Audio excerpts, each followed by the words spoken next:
¿Qué tal? Mi nombre es José Alejandro Morales Alcíbar y este es mi proyecto integrador de la materia de diseño de planta, que consiste en realizar y contestar una serie de preguntas que nos ayudará a entender y resolver algunos conceptos de esta materia. Comencemos.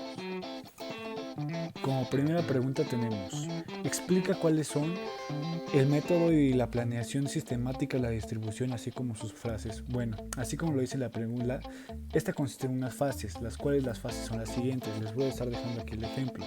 Fase número 1, tenemos la desfilización. Segundo, tenemos la inmunización. Tercero, tenemos el moldeado. En la cuarta posición tenemos el resaltado y por finalizar tenemos los últimos movimientos finales de esta misma. De todos modos, aquí les estaré dejando el ejemplo para que nos podamos entender mejor. Segunda pregunta tenemos, ¿cuál es la diferencia entre un diagrama de flujo y uno recorrido? Bueno, aquí les estaré dejando el ejemplo del diagrama de flujo. Un diagrama de flujo nos ayuda a entender y procesar mejor un proceso que nos ayuda siempre con sus principios y sus características. En segundo tenemos el diagrama de recorrido. Un diagrama de recorrido es muy igual que el diagrama de flujo porque él siempre tiene un inicio y un final.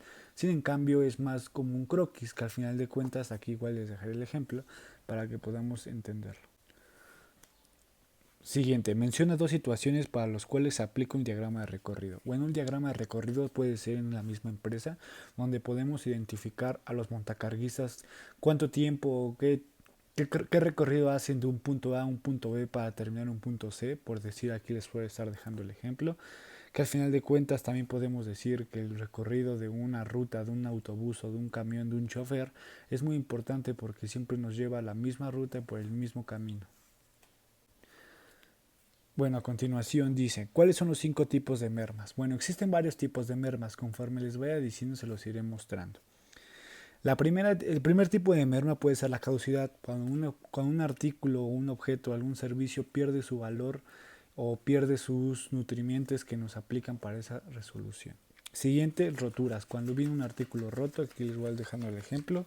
Siguiente, algún robo, en los almacenes es normalmente cuando se hacen los robos, se llaman robos hormiga, o al final de cuentas cualquier tipo de robo. Siguiente, errores administrativos, cuando al final de cuentas en vez de que le pusieran 10 entraron 24 o al revés entraron 5, es un tipo de merma administrativo. Siguiente, las devoluciones, todo esto está aquí los ejemplos, cuando un artículo no consiste o no satisface al cliente y podemos llegar a esa resolución. Y como última pregunta tenemos, ¿cómo influye la gravedad en el manejo de materiales? Bueno, como aquí les voy a dejar un ejemplo.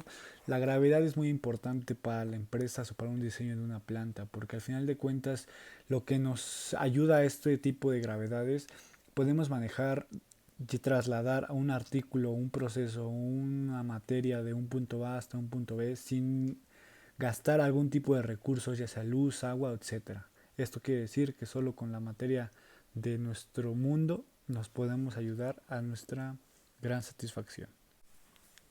Bueno, esto fue mi proyecto integrador de la materia de diseño de planta. Hasta luego.